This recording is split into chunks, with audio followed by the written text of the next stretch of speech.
everybody. Welcome back to the podcast. My name is Tori. My name's Abby. And today we are talking about phones, social media, different stuff like that, which we weren't sure how exactly to tackle this because technology is not talked about in the Bible, but there are a lot of truths that we can learn from the Bible and how we apply it to the way that we live today. And you can't live today's life without technology being integrated in it.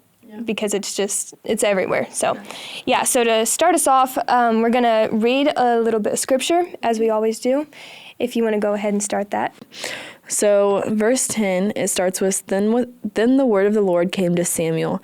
I regret that I have made Saul king because he has turned away from me and has not carried out my instructions. Samuel was angry and he cried out to the Lord all night. Why is Samuel angry?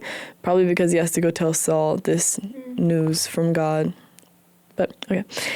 In verse 12, early in the morning, Samuel got up and went to meet Saul, but he was told Saul has gone to Carmel. There he has set up a monument in his own honor and has turned and gone on down to Gilgal. When Samuel reached him, Saul said, "The Lord bless you. I have carried out the Lord's instructions." But Samuel said, "What then is this bleating of sheep in my ears? What is this lowing of cattle that I hear?" Saul answered, "The soldiers brought them from Amalekites." Sorry, I don't know how to say that. "They spared the best of the sheep and cattle to sacrifice to the Lord your God, but we totally destroyed the rest." "Enough," Samuel said to Saul. "Let me tell you what the Lord said to me last night." "Tell me," Saul replied.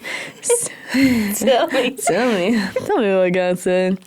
I imagine him being so sassy, like, "Tell me." Yeah, same. Samuel said, "Although you were once small in your town, in your own eyes, did you not become the head of the tribes of Israel? The Lord anointed you king over Israel, and he sent you on a mission, saying, 'Go and completely destroy those wicked people, the Amalekites. Wage war against them until you have wiped them out.' Why did you not obey the Lord? Why did you pounce on the plunder and do evil in the eyes of the Lord?" And Saul says, But I did obey the Lord. I went on the mission that the Lord has assigned me. I completely destroyed the Amalekites and brought back Agag, their king. The soldiers took sheep and cattle from their plunder, the best of what is devoted to God, in order to sacrifice them to the Lord your God of Gilgal." And then I'll read 22. But Samuel replied, "Does the Lord delight in burnt offerings and sacrifices as much as in obeying the Lord? To obey is better than to sacrifice, and to heed is better than the fat of rams." So that's a lot of stuff. We'll kind of break that down a little bit. So God had told Saul, who is the king of Israel at this time, to go and completely wipe out everything the Amalekites had. And so Saul sets out on this mission, and while he's out, he doesn't complete God's mission. He starts idolizing himself and doing what Saul wants to do. And so in that, you can see that God wasn't happy with him. So Samuel had to come and relay the message that God is not happy with what you did because you didn't obey what he had said. And so Saul's response to what Samuel had told him, I think, is really interesting, because in verse 14 it says, "But Samuel said, 'What then is this bleating of sheep in my ears? What is the lowing of cattle that I hear?'" So that is your first instinct, that Saul didn't obey exactly what God had called him to do. And then Saul answers, "The soldiers brought them from the Amalekites."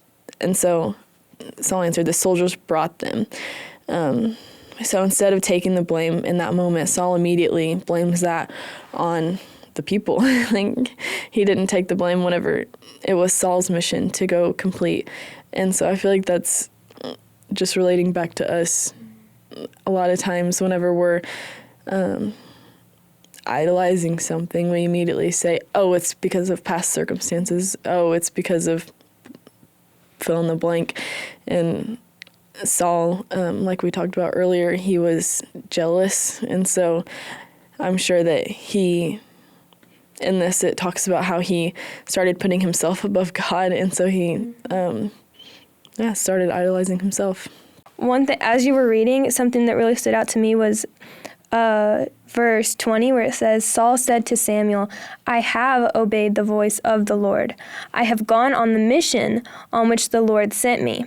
And so then he explains like what he has done. Mm-hmm. And so a lot of times we can say, but I'm doing what God has asked me to do, or I'm obeying him, I'm listening to his voice. But even if he was carrying out the mission and his heart posture was wrong, then he's not doing the will of God, because God cares more about your heart than he does your actions. Like obedience is stepping out and like having a heart in the right place. And so Saul's heart was obviously not in the right place.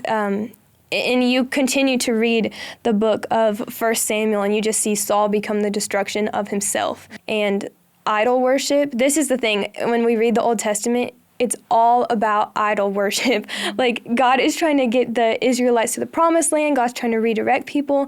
And they keep making these physical calves, like these golden calves and these statues and different things, and they're worshiping it. These things that are made by the hands of man rather than the God who made the people, who are able to make those things in the first place. And so you're like, okay, how does any of this relate whatsoever to phones, to technology, to social media, to anything like that? Well, because we don't worship like golden calves today. We worship ourselves, which is worse. That's what social media really is the worship of self, depending on how you use it and how you promote it. And so I think God a lot of times looks at our hearts, and we can say, I'm doing what God said, or I'm being obedient almost, but if what you're doing is for personal gain and self-promotion, gotta have a heart check. And it's not just social media. It's our phones, literally just our phones, because when you say that God is first in your life, what is the first thing you check when you wake up in the morning? Your phone. What is Who the texted you? Yeah, what notification what did you miss have? out on? Mm-hmm. What is the last thing you look at before you go to bed? Yeah. Your phone. And this might not be everybody, but it's a habit that we've kind of conditioned our minds to. And so we say, no, but God is first in my life. Well, he's not the first thing you think about when you wake up in the morning. It is hard to not even look at my phone. I've been trying to do that. I've been doing that more recently. Like when I get up in the morning, I don't even check my time on my phone. I look at my alarm clock if I need, but I'll do my quiet time. I'll go set aside, because I know if I get on there just to check the time, I'm immediately sucked in. Immediately to, oh, well, I do have this message I need to look at, or I start thinking about work and different things like that. And so I think idolatry, what it is putting something in the throne that God is created to be on. It's taking anything in your life and saying, this is before God, this is first. And so you might not say that it's first, but you prove it with your actions, what really is your priorities. Yeah, our girls, we have this talk a lot about our phones. So one of our rules when we get into our small group room, I tell them to chuck their phones just because I hate them so much. But usually we have a little basket, or we slide our phones underneath the couch, and phones are off limits for that 1 hour that we are in the small group room. And when we first started this, it was a big deal. Like, I remember some of them were like, I'm going to tell my mom. And I'm like, Good. Go tell your mom. I hope that she says, I hope that she says, please put your phone away and listen for a little bit. But, they were very angry at first. And so we've been with them for, this is our 4th year with them. And now they're just like, I just hate being on my phone. And I was like, but you're on it literally all the time. Like, how do we fix that? And it's a chronic issue that everybody has. I'm not saying that I'm immune from it either. I got this now. You got this, girl. Okay. I believe in you. Romans 7:15 says, I do not understand what I do, for what I want to do, I do not do, but what I hate, I do. And if I do what I do not want to do, I agree that the law is good. As it is no longer I myself who do it, but it is sin living in me. For I know that good itself does not dwell in me, that is, in my sinful nature, for I have the desire to do what is good, but I cannot carry it out. For I do not do the good I want to do, but the evil I do not want to do. This I keep on doing. Now, if I do what I do not want to do, it is no longer I who do it, but it is sin living in me that does it. Yeah. So that if you're listening, it's probably like, I do. And it just sounds super repetitive and confusing, but the way that it reads, what I think of when I read that is my phone. Like, why do I do this thing? I don't want to do it. I do not want to sit on my phone and scroll all day. The thing that I hate doing this, but I do it instead of doing the thing that I love, instead of doing the thing I know that will benefit me, like going outside, going on a walk, spending time with friends. Like, why do I do the thing I hate instead of the thing that I love? I don't want to do it. And you go on to read, and this passage is talking about sin and saying that it is not me making that decision anymore. It's the sin that's living in me that's deciding for me. I no longer have a say. Like, it's hard for me to turn away from it. And so how does this apply to social media? Well, if it's saying that, like, that is what it feels like when the flesh is fighting with the spirit in sin, then it's like, why does that tie so deeply to my phone? Because not that like phones themselves or social media is a sin to have that, or like everybody has those, but just the obsession with self, the obsession with escape, the obsession like you can't be present anymore. We don't know how to be still. Like there's just so much that can come from it. And I feel like the biggest hypocrite right now, because what are we doing? We're recording a podcast that we're putting on platforms for people to consume. And so it's like we can talk against it all day, but then sometimes I'm like, also I'm part of the problem. But to me, when you read scripture and it talks about Christians going out and being a light, I genuinely think one of the darkest places in the world is the internet. Like online, there's just access to so much bad. And even if it's not bad, it's just junk and you get consumed and sucked in, you really do. And so I feel like I want to be a positive light in that dark space, but you have to be so cautious with it, because even if you want to be a light, you can still get sucked in to, It's the addiction of what it is. It's literally an addiction. That passage right there, what that sounds like, is addiction. And I know people are probably going to listen to this and think that we are being so dramatic, because I know how that sounds. But I was talking about this with you earlier. No one calls people out on this, because if you know your friend has like an alcohol addiction or a drug addiction, you know, we got to sit down, we got to discuss it, but you have no right to judge them if you have the same addiction. But everybody in the world, from kids to your grandparents to your parents to your best friends, everybody has them. And so no one's going to call someone out for your screen time is more than you're asleep or you're at work. And so I don't know. Yeah. Mm-hmm. I don't think I've ever met somebody that gets off their phone after scrolling and says, I feel great. Like, it's always like, oh, I wish I would have put my phone down quicker. And and we just don't talk about that really. But I mean, we have, because we're intentional with our phones and our screen time and stuff. But a lot of times you will see like people wake up and they go to work in the morning and they're so exhausted. Why is that? Because they're scrolling all night and they're just constantly on their phone, not giving themselves the bread of life, which is the Bible, and they're not going to sleep resting on it. They're going to sleep resting in the world instead of what God has for them. And then they wake up the same exact situation. They wake up scrolling and not hearing what God has for them that day, and resting in his truth and his word. They rest in what the world says once again. And so everybody's just so exhausted, it feels like, because we're all on this constant path of what does the world say instead of what does God say. Yeah. And another way you know it's addiction is, I won't do it again tomorrow, or I'm going to do better tomorrow. When you start to think that in your brain, and then you go right back into the same pattern. And like you just said, I don't even know how you worded it, but it was so good. So kind of this idea of being still. God really does want us to be still and to rest.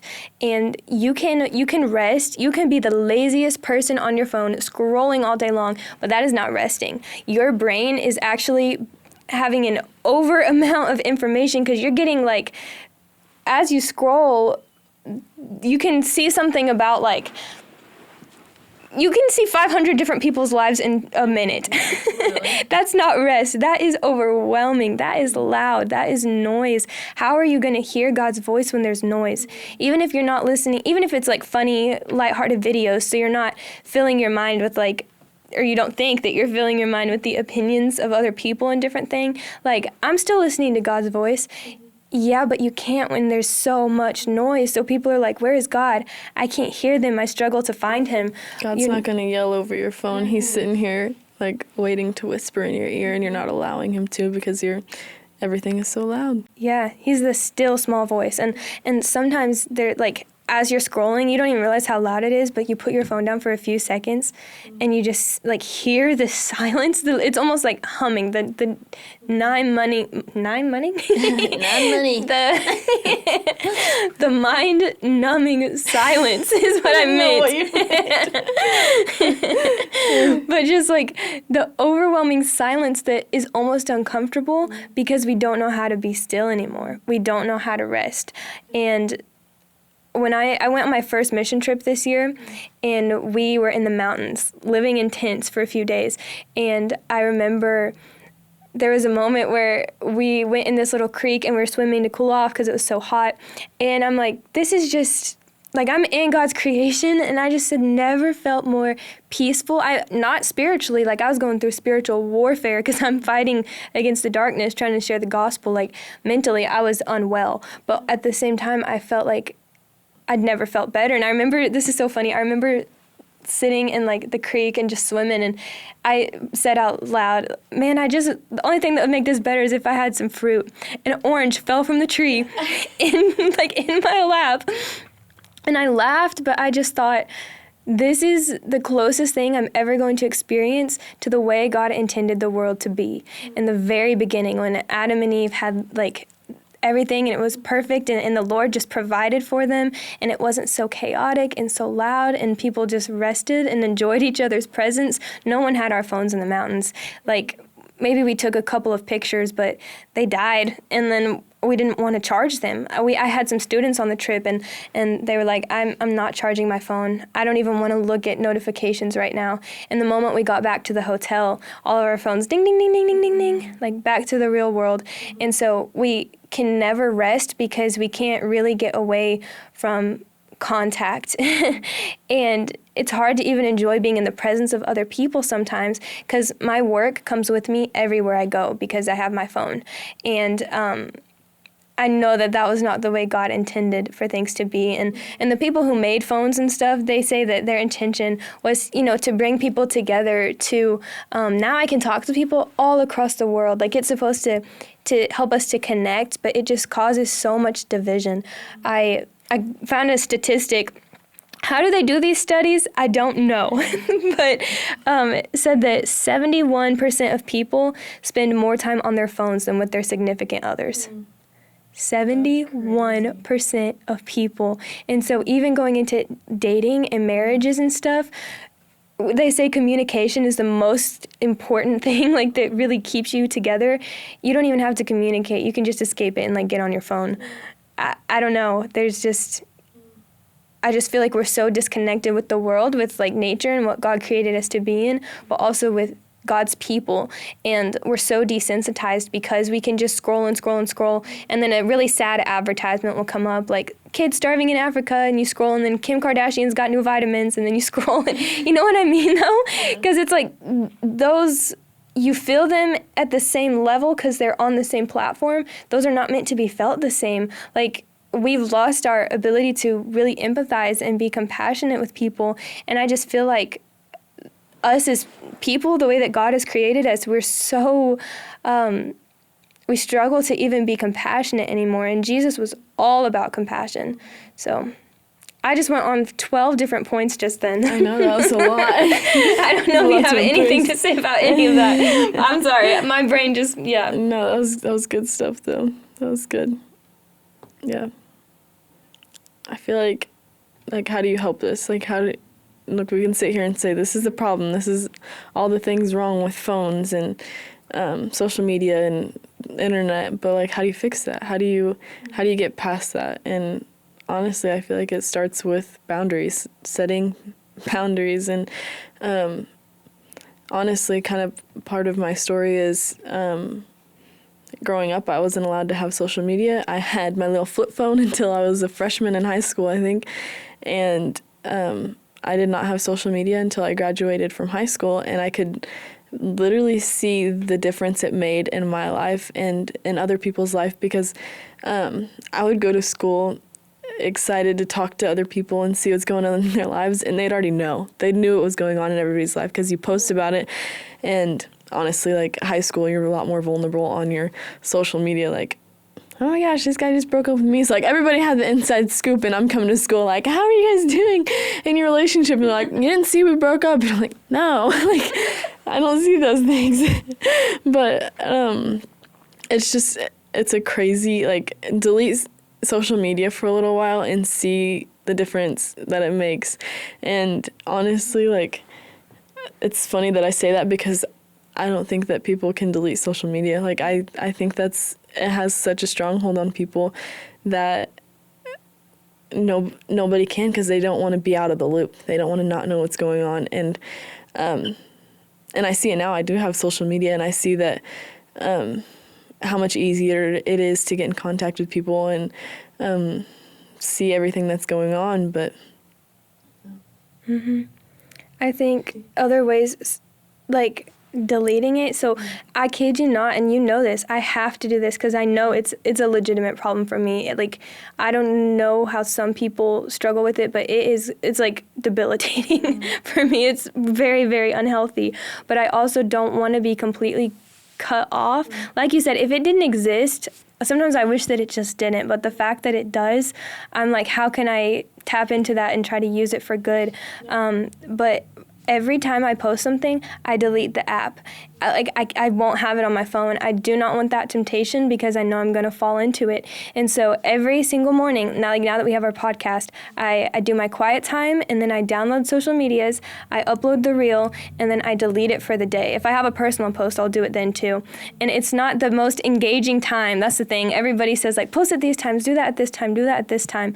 But if I do things that people are saying will trick the algorithm, how can I say that anything is God's will? If it's just, you know what I mean? If we're doing things according to, like, stay in this niche, I don't even know how to say that. I'm going to cut that out. Yeah. But if we're just doing things to, like, appease the algorithm, and then it gets boosted, and then it gets a ton of different views, then it's like, okay, was that God, or was that just because I did stuff to trick and I know the things. Like, I know that because that was my job. Like, I was over communications for 2 years, and so I went heavy into, like, promotion and how to reach the right audience, all of that stuff. But now I'm like, I just want to post it, leave it up, whatever God wants to do with it, he can, and I'm deleting the app, and I'm not looking back, because when I start looking back, I start to dwell, and I start to think, what should I have said differently? What could I have said differently? And like in the videos that I post of us speaking, and my own personal page, this is an OCD thing, and not me saying, like, this is OCD, but I genuinely, like, have OCD. And my own page, if colors are touching of my images that look too similar, like, my brain can't look at it, so I'll delete it, and then I'll think, oh, I should bring that back. Or if they're too different, I don't know, it's a weird thing, but it's never going to be perfect. It literally cannot be perfect, and that's what drives me mad, like, absolutely horribly. And so I can't have the apps on my phone. And so maybe you don't have a problem as bad as me, and so you're thinking, oh, well, I don't have to do that. Well, if your screen time is like 4 to 10 hours a day on socials, because that's some of our girls. One time I was asking about, like, Bible study, and one of the girls was like, I don't have time. I said, pull out your phone and show me your screen time. 10 hours a day. And so if you are, like, going far beyond what you want, and you just want to test your self-control and ability to, like, to be a more disciplined person, just delete it after you post. Don't be, like, a consumer. You can be part of, like, the creative process, but not everyone has to consume all the time. I don't think it's healthy to consume all of the world's opinions every single day. No. Yeah, that's true.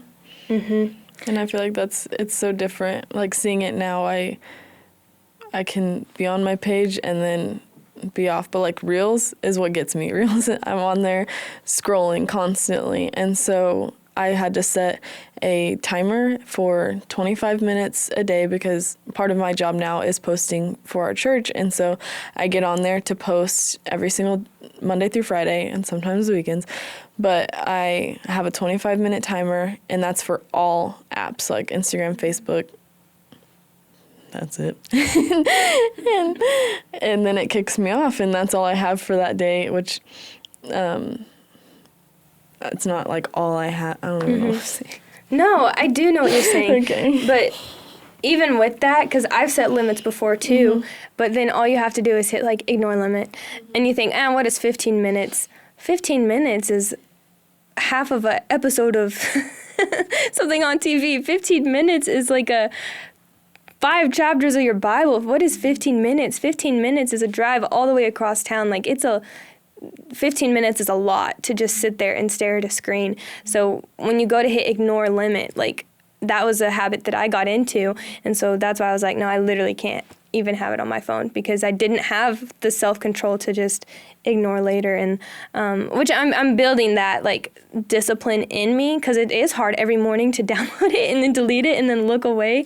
But I think no matter what parameters people have to set up or feel that is necessary, it's just about being disciplined. No one wants to be a slave to anything, or I don't want to be, I don't want to feel like I can't say no to something.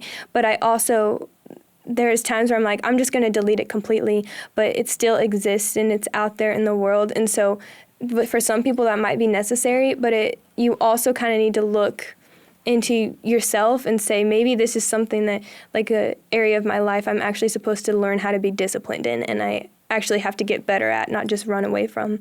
So, because it is out there, and if you're using it for something good, I think God could use that to reach somebody. So, if he's over the whole universe, he can have the power to make something show up on a For You page. I'm not saying that he's running that, because I think my papa always said that the internet was the devil. Sometimes I'm like, he might be right, but nah, it's just something that man created and other people fall into and worship. But I think that's a lie that we can tell ourselves a lot, though, is I'm using it for good. I'm using it for God's glory, and you're not. You're getting on there, and a lot of times we'll say, oh, but I'm reading a lot of things that people put on there about God, but are you really checking it and seeing if that's what God really said? Because I can tell you a lot of times, and I'm not saying that either of us are immune from these things either, because it's things that all of us do, but we look at things and we're like, oh, that's what God says, but then a lot of times it's not at all what God says. You have to go check it for yourself. But I feel like that is a lie that we can tell ourselves a lot, is that we're using social media for good. And yeah, sometimes you are, but sometimes you need to check yourself and say, am I actually using it for good, or am I not even listening to God's voice at all? I'm just listening to what people have to say. That's true. I can post a video of anything in the world, anything, and some people could say that it's true. Yeah. You just take somebody's word because you hear it on a reel. I hope people don't do that with us. I hope they fact check us. And I want to come with truth and what God's word really means. We are flawed human beings. The only one to ever get it completely right was Jesus. We're going to make mistakes, or we're going to misinterpret something from time to time.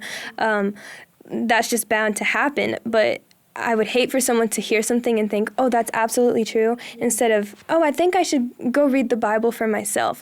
This podcast does not replace your quiet time. This should push you towards it. I hope that's the intention, to open up the Bible for yourself. And that's, like I said earlier, so you might say you don't have time. Check your screen time and you will be very humbled by how much time you don't have. Yeah.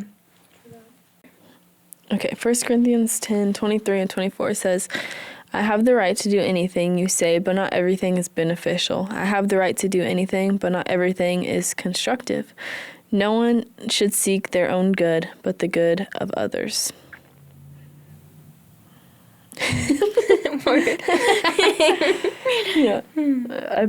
Yeah. God does give us free will to do literally anything, but I'm not saying that it's beneficial. If we didn't have free will, then I say this sometimes, we would literally be God's robots, and God did not want us to be his robots. He wants us to love him for him and have a genuine relationship with him, not just being forced to. If we were being forced to, then we would all hate our lives. You know what I mean? We get to love Jesus. And what you just said, God does not want robots. He wants us to be free, our phones literally want the opposite. They want us in bondage. And so you might think, like it says, I have the right to do anything, but not everything is beneficial. Do you really feel like you're benefiting after that? I know that I don't. Like, when I spend so much time on my phone, and it's funny, God doesn't want robots, but like, that's literally a robot, our phones. Yeah. And sometimes we can just get so mindlessly into them, and I don't want to be, there's a verse that talks about, like, I don't want to be a slave for anything except for Christ, and I even struggle with that, because I'm like, I want to be like a slave to Christ, but with Christ and his free will comes freedom, and when, like, anything else that we think, maybe I should just do this, or maybe I can do this, I know I keep saying bondage, I'm trying to think of another word, through Christ. What was that? I think that was mine. If you're a slave to Christ, with that comes freedom. If you're a slave to anything this world has to offer, it's bondage, because freedom does not look like. Freedom is the ability to say yes or no. If you're not able to say no to your phone, that's not freedom. That is slavery. Addiction. Straight up addiction. Yeah. I don't know. It's this is a hard one for me to talk about, because I get it, but I just don't know how to explain it, I guess. I don't know. It's hard. This is hard for me. No, you're good. This might help, because there's some people listening, they might not even understand, or there's, it's in the older generation too, obviously. We're just seeing a heavier effect on the younger generation, because we didn't have, like our childhoods looked different, but the older people, how they're always like, it's those kids and those phones. There's been a lot of videos and stuff that people are like, no, our parents were right. It is the phones. Like, that actually is causing our mental health issues and causing, like, all of these things. But we're given it whenever we're so young, because that's just the norm. And now we're addicts and we can't escape it. And so I looked up before this how addictive is social media, or like what can it be related to. And let me read this real quick. Okay, this was from the USC Dornsife College of Letters, Arts, and Science. This article said internet addiction has some behavioral. How do you say that? Behavioral. Wow. It has some behavioral similarities. I'm just gonna skip that word. Internet addiction has some similarities, we'll just say that, to hard drug use, says Antoine, someone from psychology professor of where I just said. The similarities between internet and cocaine addiction really lie in those brain systems that drive you toward the reward. So it's similar to the effect of people who get on cocaine, like the same level of addiction. Swiping on apps is inherently rewarding due to a dopamine hit in the brain every time a new message is received. The affected area is the same pleasure center activated by cocaine and any other drugs. And it says that the important difference, this is what separates internet addiction from cocaine. This is the only thing that is different in our brains, how it processes. Cocaine impairs the prefrontal cortex, which leads to poor decision making, while the internet addiction doesn't.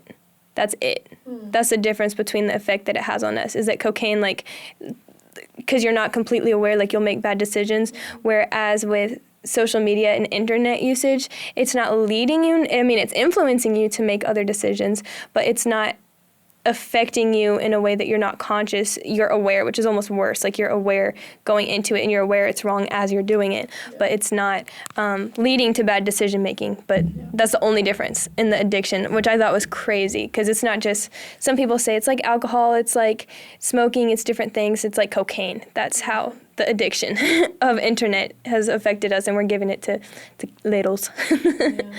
Yeah.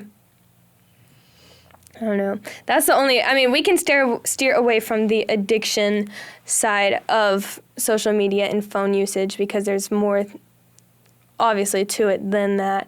But that was an area for me that I kind of struggled with. This is taking a totally different spin. I think that the hardest part of phones for me has been genuineness, knowing if people are being fake or real, because growing up, I always, I knew what people thought because I had to talk to them about it. And, or you can be fake to my face, I guess, but at least it was to my face and not behind a screen. And so now it's somebody, I don't know, I posted that I was engaged and all these people comment, and it's I haven't talked to these people in years. And if you commented, great, that's so sweet. I'm going to comment on yours too. But it's also why don't we talk to other people? Why are we not being genuine with other people? Why are we not seeking them out whenever we have such accessibility to seek them out and encourage and uplift? And sometimes I just feel like it's just a mind game, because even when you do reach out, sometimes I'll reach out to random people and I'll just be like, hey, I love what you're doing great. No response. And it's just what is this? You have such easy accessibility. You're trying to encourage and love on others, and we're literally just getting on our phones for the hit of dopamine, like you said, because we don't really care what other people are doing. Sometimes you do, you do look at them and you're like, oh, I wish that I could be that way. But I feel like it's gone farther than that now. It's just I'm scrolling because I have nothing better to do with my life right now. When you do, it's just, yeah. Yeah. I think that is the truest thing for much of our generation, is just trying to figure out what's real. That's why we crave authenticity so badly, because you don't know. Yeah. You really don't know. And here's the thing, the way that you portray yourself online is how everyone online is going to think that you are. That's it. You could be the fakest of the fake, but this is your profile, and so people who don't know you, that's what they see. And so sometimes it's even in the dating world, and people who are dating right now, it's really hard because people struggle to connect and talk in person and come up to you and say things. But then if someone reaches out online, they could look a complete way by their online presence, and then you meet them in person and they could be the furthest thing from that. I don't know what's real. I really don't know what's real. It's hard. It's so hard. And like you said, nobody cares. Nobody cares. As you're scrolling, you don't actually care that much what other people are doing, typically. But we have this assumption in our mind that everybody cares, because we have grown up in cancel culture, where people will post something and their career will literally be over, overnight. People online will cancel them. And so even though we know in the back of our minds that nobody really cares, we think that everything we do is so weighted. Us even wanting to start this podcast, where it's we hope a few people care. But at the end of the day, people are probably thinking, oh, that's cool, whatever. They're starting a podcast. Maybe comment, move on. Scroll. That's it. Move on. You see the next post. But in our minds, we just think that everything we do is cared about by the whole entire world, because the whole entire world has access to it and has the ability to like it. But that's not true. It's self-worship, idolatry. That's it. You want to make yourself look better. Yeah. And even with posting, you sit there and you spend hours thinking of what pictures am I going to use to post, and then you send it to your best friend and you're like, hey, is this look good? Does it match my vibe? And I'm not saying I'm secluded from this, because I've done this to you. And then you say, okay, what caption should I write? And then you do all this work. You spent hours putting together this masterpiece that you think is just the best of the best, and then you post it, and then you wait for how many likes it gets. And you sit there and just spool over it, because you literally want to make yourself look good. And you care so much more about what you're posting and what you're putting out there than what anybody else puts out there. Someone else will put something out there and you move on and nobody cares, but you do spend hours upon hours caring about what you are posting. Yeah. That was it. That's true. And I even proved that in what I just said. I downloaded the app to post something about myself, and then I delete it. I don't even care what other people are saying. I don't want to care, because I will get too consumed in scrolling and different things. But that just goes to show, what's the point of social media? It's supposed to be social and to look at other people's stuff and like it and support them. But I'm in a habit right now where I don't even really see other people's stuff. I just post my thing and then I delete it. That's it. So yeah, that you're absolutely right. Hit the nail on the head with that. We just, yeah. Right in the cocaine addiction spot. Right in the cocaine, right in the frontal cortex. Like you said, we fabricate stuff and we put it together so well. Like, what is our post going to look like? What are these things? I've spent an embarrassing amount of time on certain videos and stuff because I was like, that was one thing. It was so scary for me to ever post a singing video or to ever post a short video that I did. I was just terrified. And then I post it and it gets like 20 likes. And I'm like, oh, actually, that's not that scary. Like, nobody even really saw it. It's totally fine. But you can put so much effort into something and you feel like it's underappreciated. It's not. It doesn't really matter at the end of the day. Like, one day social media could just, I don't know if you remember that, but there was a day where it did. It was like Facebook. But it was like I don't Facebook and tube you and Chap Snap. Facebook, TikTok. I don't know if it was TikTok, Instagram. Like, something went down, and so they all just shut off. And that's when that was my job, was communications. And I'm like, oh no, I might not have a job anymore. But that was my only oh no. I actually felt lighter because I was like, if it doesn't exist, I don't even have to worry about having it or not. Like, it's just gone. But that's the reality of it, is it could be gone in an instant. Everything that we're caring so much about online could be gone in an instant. And we're putting in so much time to the way that we are portrayed and the way that we are viewed by other people. In reality, it doesn't matter. It's not even the people that matter. Like, you get to the end of your life and you say, I made 370 posts in my lifetime. I succeeded. No, it's the relationships that you've built and who you have surrounding you. Because whenever you're old and in a nursing home, maybe one day, and you just have your phone to look at, like, how sad. I do never want to get to that point. I want to get to the point of, I built this family. I know these people love me. I have Jesus, and that's all that matters. And yeah, I never want to get to the point whenever you get older, because it will. Whenever you die, it's gone. Mm-hmm. And I think that will be the biggest regret of our generation on our deathbed is I spent so much time looking at a screen. I really do. Because when you get older and you're in a nursing home or you're at home, whatever the case be, but you're not able to move anymore. Like, your legs don't work like they did and you just can't get around the same. And all you're able to do is look at a phone or your TV, like, that's it. You're going to be like, man, I am so sad that I used to be able to, like, and I'm quoting this because I lost my Nana this year, and I remember her saying to me, my mom, I wish I could just run. I wish I could just go out in a field and just run. And she didn't like her phone either, but that was her way to connect to the world. That was her way to see her family and, like, keep up with everybody. So she ended up getting, social media, my great grandma. But, when you get to the end of your life, you're going to realize how much you wasted of it looking at a screen. I don't want that to be my story. I really don't. I think about that a lot. Like, and I might not even live to be that old. I don't know the future, but there may come a day where I'm unable. I remember after my car wreck and I couldn't move. Like, I was in the neck brace. All I could do was stare forward. I could barely walk. I couldn't really do anything. And I was in that position where, what could I do? I don't know. Watch some Netflix or something like that. And I just thought, man, I can't wait to be able to, like, go out and actually live my life again. And now I'm living my life, but then there's days. That's why I'm so hard on myself, and I don't even want the app, because when I waste, like, a day on my phone, to me, that's one more day of my second chance at life. And I get so angry at myself because I think of the me at the scene of the wreck screaming, I don't want to die, I don't want to die. I'm like, she would be ticked off at me right now if she looked at me and said, hey, you got a second chance, and you're just sitting there looking at a screen.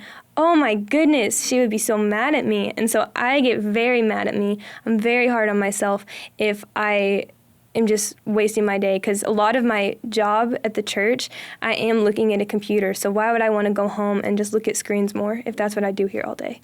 Yeah. Life is this big. You don't want to spend it all there. Let's look up something really quick. Look it up, yeah. You have permission to say anything. I'm just going to look up something.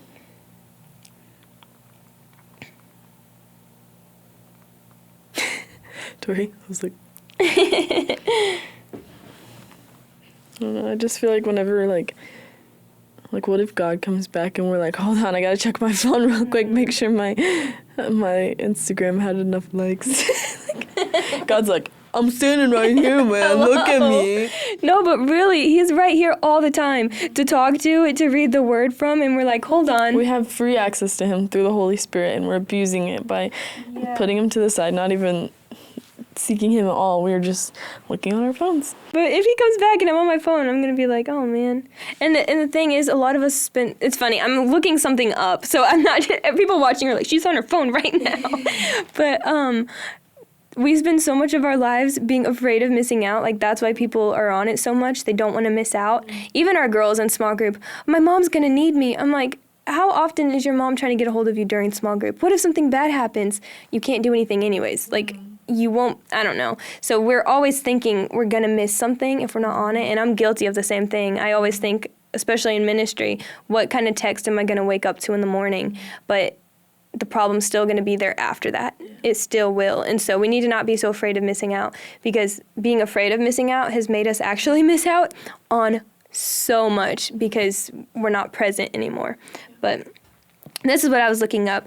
According to most estimates, the average person spends around 1/3 of their life at work, which translates to roughly 26 years. Okay, this isn't what I was looking at. Okay. This is what I was looking at. On average, Americans spend 4 hours and 37 minutes on their phones each day, which is about 1 day per week, 6 days per month, 70 days per year, 12 years of their lives. Wow. 12 years of their lives. That your whole childhood. Yeah. That's everything before you were a teenager. Yeah. That's 12 crazy. years of your life spent looking at a screen. And that's like years incomplete. That's not like days. That's not when you're sleeping. That means like if you were awake 24 hours a day, 365 days a year, 12 times, looking at a screen on your phone. That's not even talking about TV and other things that we look at. That's just on your phone. That's wild. Mm-hmm. That's crazy. That's actually heartbreaking. I feel like we can... Like, what statistic do you want God to have? You spent this many years on your phone, or you spent this much time with me? Like, ooh. Yeah. What statistic do you want to have? I'd rather have I spent that much time with God than, because I'm so glad, like, technology's not going to heaven with us, but... And that's the thing, it's not going to heaven with us. Why would you spend so much time into anything that is not having eternal impact? But... Yeah. So you could view it like, my phone's not coming with me. I might as well enjoy it while I'm here and live it up, looking at a screen my whole entire life. So then I can enjoy the presence of God when I'm in heaven. It's like, why would you want to waste your life right now doing that? Yeah. Do not do that. Turn away. Stab your phone with a knife and throw it in the garbage disposal and hit blends. Never turn back. No more phones. Can you imagine though?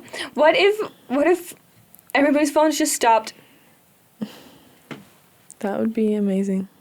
But also it's like, what's funny is like Colton and I do long distance, so it's like we couldn't talk. We would just be sending mail letters, which I think would be so whimsical and romantic. It's just, I feel From this point out, you guys are only talking by letter. We do that. That's like one of our things in our relationship. Anytime that we go out to eat, phones down. We don't see our phones the whole time we're eating. Anytime that we're together, phones down. Like we don't have our phones on us because our time is so valuable when we are together that we don't want to waste it, because we can go a couple weeks without seeing each other, and that's just sad. But, yeah. Yeah, and I think some people, you get so used to the people you're around that, like, I remember at sleepovers, I don't feel like ours were ever like this. We were some weird kids carried into adulthood. I'm not even ashamed of it. Our friendships with us and our other friends that we have, that's why I love them so much, because we just hang out and be in each other's presence. We were never really on our phones. And there were certain friends I would hang out with, like sleepovers, and you'd wake up and in the morning everyone's just on their phone.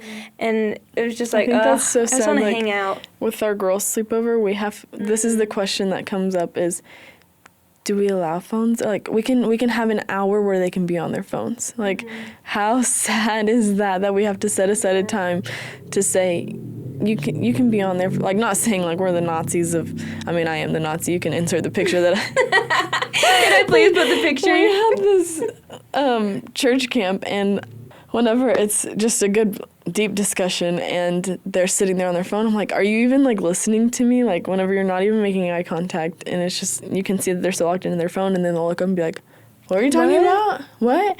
And I'm like, "Er." So I literally do. I take their phones. And at this church camp, I made, it was a problem that some of the girls were on their phones sleeping, and we were all in this like one in Tori's house, and there's like 30 girls in this 30 girls in my little home. In a little living room. And so they were all sleeping like sardines, and they were like, this girl's on their phone. So I went out there and I took every single one of their phones, and I don't know where I was going with that, but if you need someone to take some phones away, I will take your phones away. No, I know where you're going with that. Just the importance of being present and like them hanging out with each other, because lock-ins and sleepovers when we were in church stuff was the most fun thing. We Like, didn't it even was care so about our phones. fun. And yeah, I just want them to experience the fullness of that and spending time with one another, because it's so fun. It's a gift. It's a blessing. Like, yeah. And sometimes the excuse is like, what if I forget? Like, what if I don't know, insert your what if there. And it's like, we have these special memories that we get to talk about and just look back on. We don't have these videos because like They want to capture every they want moment. to capture every single moment, and it's like, you don't have to. You have God gave you this amazing thing called a brain where you get to, and I'm sorry if you have short-term memory, long-term memory. I'm sorry, that was rude of me. But God gifted you with a brain to literally remember things. And so we don't need our phones to remember everything, because God gave you a gift, and that was a brain. Really. Yeah. That's not a dig. That's just like, He's so good that He gave you a brain to remember. It's so true. And once again, going kind of back to our jobs, part of that is capturing every moment. Like, get smiling faces, when they're worshiping, get, pictures of all of these different things. And it just made me so burnt out of like, that's when I really realized I don't have to capture every moment, because honestly, after I lost Grandpa, like, I thought I got to take more pictures of everything because I didn't have enough. Like, I have memories, but the longer that you go without having someone, the harder it kind of is to remember. And that sounds sad. So I'm like, I wish I would have taken more. And so then I gotten very like, I got to capture everything. And then I was like, I'm not even experiencing anything because I'm trying to get it all on my phone or on my camera. And so I think you have a healthy balance. Like, it's okay to be like, oh, this is good memory, I need to capture it. But that doesn't mean you need 100 of the same picture so that you have the perfect one in order to post. Take it out, take a picture, put it up. Because that was my issue. Even with like, and we also have a photography business, so it's hard. Like, we have a ton of pictures and you kind of filter them down. But doing that in our personal lives, I don't need to take 2,000 selfies and then find one of me I really like. That is a legitimate thing that I used to do, because I feel like I haven't posted a picture of myself in a long time. I better do that. Why? Who cares? Doesn't matter. Just in case they forget what you've looked like. Yeah, just in case anyone forgot what I look like. Let me give you the best picture out of the 500 that I just took that actually I don't look like most of the time. 5 out of the 7 days a week, I don't look like that. But that's even like with things that your family posts and different stuff, we become so picky of like the way that you want to be portrayed online, where even you had something for my birthday and I was like, oh bro, I look really bad at that last video. And then I posted something a couple days ago and you were like, no, me on this last picture. But to me, it's like the moment that we experienced, and it was fun and it was funny. Like, that was I'm just taking like a picture, and it was simple and short, where like now we think that everything does have to be so, I don't know. Yeah. And that sounds very hypocritical of me, because my Instagram, it is kind of orderly, but it's not an obsession anymore, because I don't pre-plan, I don't look back, I don't look at the color scheme, like, I don't. It looks nice, I feel like, to the outside eye, but it's not an obsession anymore. Before we started this podcast, I remember telling you, one of the reasons I was like, I don't know if this is God's plan for us because it's going to be online things. And I said, I know that God does not bless obsessions. He does not bless addictions. And I know that this is one for me. So I have to be better about this because I can't ask his blessing over something I'm putting before him. And I was. I'll just be very honest. I feel like I was. And so he had to do a work in my heart. And even now, that's where I had to come up with the post delete thing because I was like, God, I want to prove to you that you're before this. I'll spend time with you first, I'll post, I'll delete, and then I'm back to you because he's not going to bless an obsession or an addiction. Never. Mm-mm.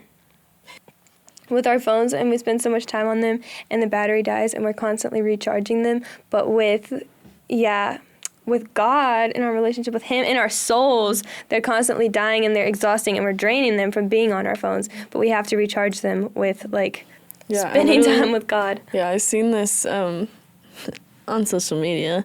I've seen this it's not always bad. this meme thing that was it was a reel, and it had a phone charger laying there, and it took a video of the phone charger, and it said charger for your phone.